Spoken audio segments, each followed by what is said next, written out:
যার ঘরে ছোট রানী এলো পদ্মাবতী,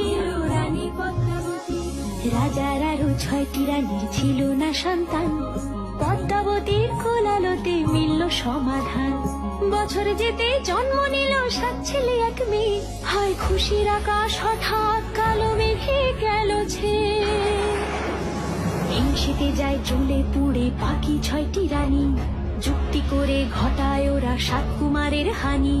সুযোগ মতো 7 ছেলেকে মাটিতে দেয় পুঁতে, বাঁচে একা পারুল, ওরা পায় না তাকে ছুতে। ধাইমা বাজায় সেই মেয়েকে বড় করে তোলে, 7 ভাইকে পায় যে পারুল 7টে চাপা ফুলে। এত কিছুর পরেও রাজার বিপদ যে কাটে না, সূর্য নগরে সুখের সূর্য আর ওঠে না। হিংসা বিবাদ বিচ্ছেদ আর প্রেমের কাহিনীতে পারুল বোন কি পারবে 7 ভাই চম্পাকে জাগাতে?